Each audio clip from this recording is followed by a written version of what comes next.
Hi, I'm Sylvia Fernandez and welcome back. It's really great to see you again. Thank you very much for those of you who came back to us with feedback and comments. As always, we love that.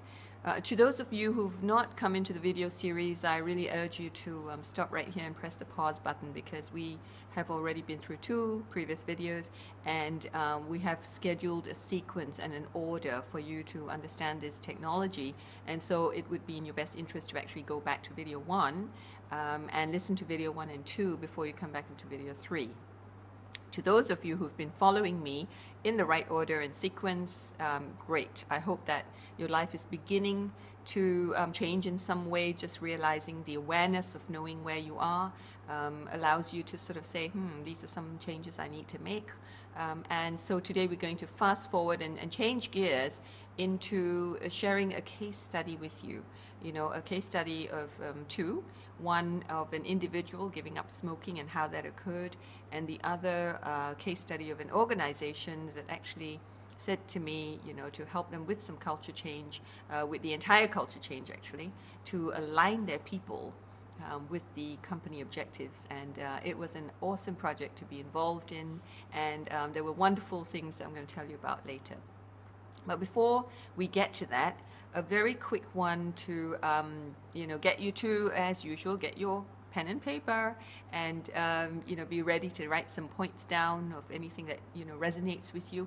And a real precursor for me in my life is I would always say to myself, and I heard this somewhere, I can't remember where I heard it, but someone related this to me along my learning journey. The person said to me, Sylvia, if something does not fit for you or doesn't resonate with you, chuck it out the door. If it resonates, take it on. So if it resonates for you, please, anything that I'm saying here, write it down, and move forward with it. If something doesn't fit for you, by all means, don't take it on, just chuck it out the door.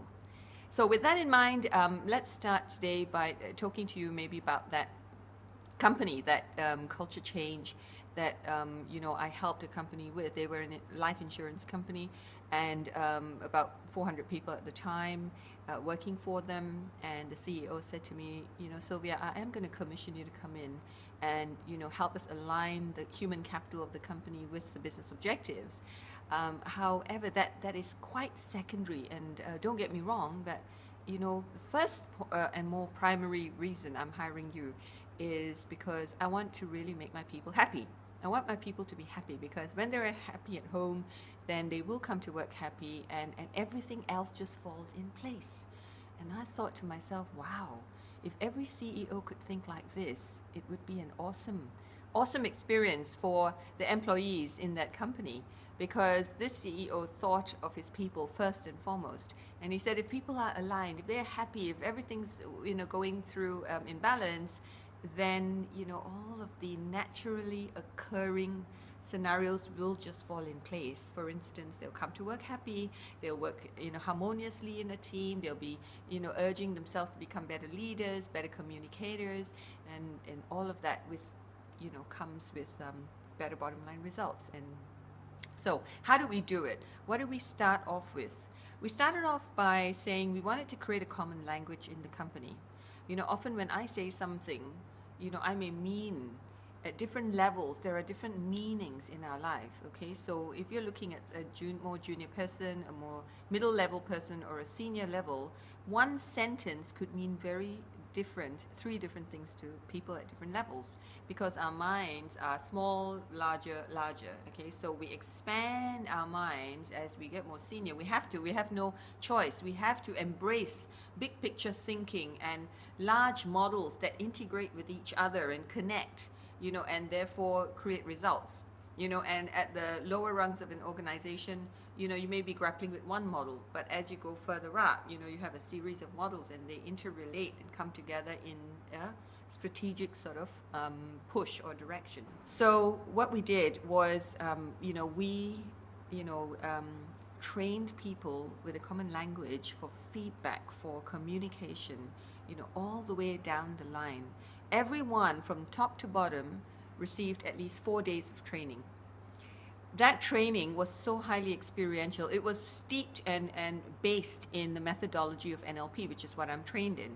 And so with NLP language, it is the language of the unconscious mind. How does your unconscious mind work? You know, what are things that your unconscious love? How does it communicate internally within yourself so that then you could communicate externally with others? If you're not right, then it's not going to happen out there, right?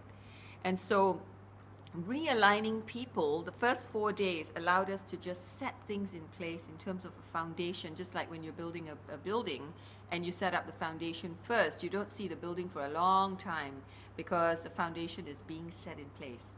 Now, believe it or not, I would go into the company 2 days every 6 weeks. And in that time, just from the 2 days, I'd go away. And then when I came back the second 2 days in module 2, you know, the senior people, the C-suite of executives would say to me, you know, Sylvia, so much is happening already. How come? How is it we've been winning this business over? We're a small company compared to our competitors who are large and multinationals, and we're winning this business. And I said, well, guys, it's because you're opening your awareness. You're opening your senses and your awareness to bringing in business for the company. So your persona has changed. You know, who you are today has changed because now you are attending to things, you are identifying signals that are coming your way. You see things that used to go over your head before. Okay, you are able to connect with people, and so people connect with you too. So there was so much feedback that came, you know, would start coming back to me, even at the lower levels. And so what happened was the communication started to occur between, you know, senior and junior, all the way up and down. And from that, people started to get motivated, excited, and business results started to improve. They were already a highly profitable company, but as a result of, you know, setting up a common language, people were talking the talk. The second thing we did was, you know, getting rid of past programming. Now, most people say, oh, I don't want to go to those programs. You know, after all, my life is fine. Why should I go? You know. But these NLP programs, what they do is we help people identify the programming that you've come from. Whether you like it or not, we're all human beings. We all come from some programming. You know, we're born into families, and the families, you know, as we grow up through a process of osmosis, we absorb this programming. So the belief systems of our parents and our families, you know, we become, you know, the same religion as whatever our families have embraced, you know. We deal with people in the same way our parents dealt with people. You know, we have the same belief systems, the same values, you know. We hold on to all of these things. And where did we learn them from? This programming of behaviors, we've just picked it up. We never really assessed it when we were young. Does this work for me, or is it going to enrich my life? Of course not. It's not a question we would ask ourselves. We were too young.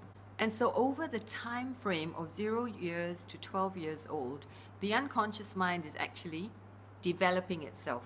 Okay, so the unconscious is growing and growing and forming who you are. You know, subsequently, as we continue in our lives, most people don't check in. They don't check in to see, does that belief still work for me? Or, you know, now that I'm in a new environment, you know, this company is a fast-paced growth company. You know, I'm going to need different beliefs here to beliefs in that company that went, you know, on its merry old way, you know, in a maybe routine, maybe results that were not really that adventurous or aggressive. So thinking about it, you know, I want to ask you a question. Are you still wearing the same shoes as you were 20 years ago, or 30 years ago, or 40 years ago? Are you still wearing the same clothes? You know, are you still, you know, doing the same things? Have you progressed from the time, you know, went way back then? Do you look back at photographs and say, oh my God, get rid of that photo because my hair was so horrible, and oh my God, I was wearing that ugly, you know, pink dress, or, you know, those horrible shorts, and that's not the vogue right now, you know? So why is it we are so willing to change things in our physical world and say, I've got to keep up, I've got to buy that handbag, and I've got to wear these shoes and keep up with the fashion and keep up with, you know, society and what it expects of me, even in corporations. But when it comes to our emotional and mental health, our emotional and mental well-being, we say, oh, no, that's not for me. Remember, we have a mind, body, spirit, and that mind, body, spirit is connected. So if the body in the physical world is being looked after in different ways, today we do Pilates and yoga, and our parents didn't do that. It wasn't available. We're doing so many different things, aerobics in the water, aqua aerobics, and a whole bunch of different things, quite different to what our parents did when they were much younger and in their generation, right? And different to what we did when we were younger. And so, really thinking about it as a refresher of your mind, something that needs to be, well, if you want to say sweeping out the cobwebs, because as time goes on, if something remains static, your mind is static and your mental, agility is static. It's not moving as fast as it could. Remember, your mind is the superior mind, and your unconscious mind is superior to your conscious mind, and your mind drives everything. And so if your mind is static, can you imagine what your life's going to be like? Static. Because the mind and body are connected. And so thinking about it in that way, in this company where we changed the corporate culture, we went into the past. Simple, very simple. You might be saying now, oh my God, now Sylvia, that's it, I'm done, But it's not what you're thinking. Okay, we took people down the timeline, down their timeline without knowing what was on their timeline. So I could facilitate a group of 20, 30, 40, 50 people without knowing what each and every person's circumstances are. I don't want to know that your father screamed at you and your teacher said you were going to amount to nothing, or whoever said whatever to you or did whatever to you. I don't need to know that. That's personal, private, elegant stuff. Okay, we don't get involved in things that are private to the individual, especially when it's a company setting and you've got your colleagues there in the room and people you work with every day. Why would we want to make your private life public? So we are very gracious in that sense, and we create processes that are elegant so that we work with the context of an experience. I only need to know, how old were you? Were you 4 or 6 or 8 when something happened or someone said something to you? Let's go back to that first time when you installed that belief that you were not going to amount to anything. Maybe you installed a belief that you are not worth, you didn't come from a rich family, and therefore you are not going to be able to create wealth the way, and never be rich in your life, because you feel that rich and prosperity and wealth only belongs to a certain group of people. Those are the sorts of beliefs, okay, that hold us back. And they were installed from somewhere. So if you're in bad health, if your your wealth situation, your financial situation isn't very good either, those are the kinds of things, your family relationships or anything that's important to you as a person, and what's important to you may not be important to me. Okay, so it's very individualistic. Everybody is able to work with their own model of what we call model of the world, your own life. Okay, what appeals to you. And so this is what we did. We started to get rid of the programming, the behavior programming of the belief systems and values that didn't work for people anymore. In fact, it was inhibiting them from reaching their full potential. And imagine unleashing a whole group of people at the same time in a company, like a swish. They swished into amazing levels of performance. The company eventually got taken over. They were, they went through due diligence. There were many organizations that wanted to buy them over, because their profitability for a small company was amazing. And so they got taken over, and the CEO and his team and a lot of people left the company for new jobs. And so therein lies a wonderful success story. And what do? We aligned the business objectives with the human capital of the company. We moved the people at the same time as the company business strategy was moving. And that is how we got to the results that we did. So that's one example of a case study that I worked with, in real life a few years ago with a company. Then another one I want to talk to you about is a lady who came to one of my 10-day programs. She was a smoker. She was a very successful lady in the stock exchange of one of the countries around the Asian region, and interestingly was the head of PR, I think. And she didn't tell me why she was coming to my 10-day program. Now most people say 10 days. Oh my God, Sylvia, are you crazy? We can't do 10 days. We're corporate people. Or we can't do 10 days. I've got a child. Well, hello. If you want a mindset change, if you want your life to take off in a different direction, you can't do a half-day program. It just doesn't work.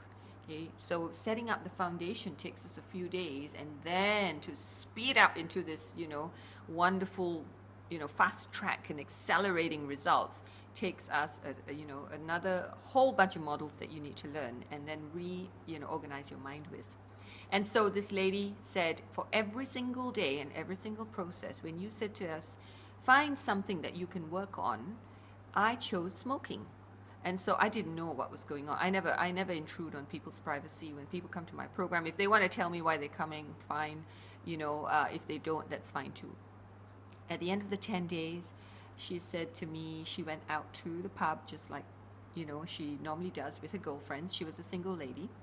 And, there was smoke all around because her single girlfriends, all smoke. And they were having a drink, and she observed not a single iota, not a single part of her wanted to be in that smoke. She wasn't drawn to it as she was before. A little, hint of smoke in the air, she would sort of want to smoke. And she said, my God, I was so amazed. I gave that entire smoking thing up just in 10 days. And that's the power of NLP. So I want you to know that NLP is not, a model or a methodology for change at the level of the conscious mind. If you have something that you really, really want to revolutionize, or you want an evolutionary change, NLP is the methodology or the training or the coaching that you need to go through, okay? Because we work at a very deep level of the unconscious mind. Now, why am I telling you all this? I hope you're writing some notes down of what resonates with you. But why am I telling you all this? In all of the years, of the 12 years of being an entrepreneur and really working through with, companies, with individuals, coaching one-on-one, facilitating large groups, doing keynote addresses to even larger groups, I realized that there was a calling for me to write a book. Okay, people were actually, in trance, wondering, what's the next step? What do we do? How do we do this? And so I decided to write a book called Bye Bye Black Cat, and that's going to be launched in the next few days. So if you are interested in understanding how we actually did this, I made it really simple for people who are not NLP trained. I created a book that has a story of two brothers, doing a road trip, the twins doing a road trip from Adelaide to Darwin in Australia. So those of you who don't know Australia, well, it's a great opportunity for you to read a story and go through the wonderful outback of Australia. Those of you who are Australian, you may say, oh, well, that's great. I'd love to see what Sylvia has to say about my country. At the same time, you are going to learn how Jack and Joe, these two brothers, get on this road trip and start to find their identity, looking for themselves and all of the things they go through, and how wisdom comes to them, and how nature helps them in this, search for wisdom and their identity. So remember, feedback and comments, just like in, all our other videos. I'd love to hear from you. And at the same time, if you have, anything that's coming up in your mind right now, remember, I'm going to do a summary. We've done the cause and effect. We've looked at, the wheel of life in respect to the cause and effect, model. We've also looked at multiple intelligences. How strong are you in EQ, IQ, and SQ? Where do you sit? Hopefully by then you're getting a sort of big picture of your life and who you are. And the third one now is to think about, what kind of programming have you been through in your life? What are some programs that still work for you and you want to preserve? But what are the programs that don't work for you? What are some behaviors that you're doing that don't work for you? Habits, behaviors, programming, belief systems, values that you're holding. Start to think about things like that, so that as you write them down on your piece of paper, when you buy Bye Bye Black Cat, it's a very easy read, and it has an analysis at the back of every single chapter. So what did Joe and Jack do on their road trip? In the first chapter, you could go through the book in two ways. You could either go back to the analysis immediately after the first chapter and look at the analysis and understand, all of the models and the concepts in that. Or you could go through the whole story, really enjoy the story, just like a fictional story, like any other storybook, and then go through the chapters of analysis. So it's up to you how you want to go through that. But I want you to take the lens of your life, your programming, and put it through the lens of Joe and Jack on their journey in Australia, and understand how it fits in. Where are the parts that you can actually, oh, this resonates with me. Oh, wow, I can do this, and I'm going to start to use the tool and see how it works and see how I can make that change right now. Okay, so that's your little, insight into Bye Bye Black Cat. Turn your luck around and realize opportunities. So be sure to watch out for our next video.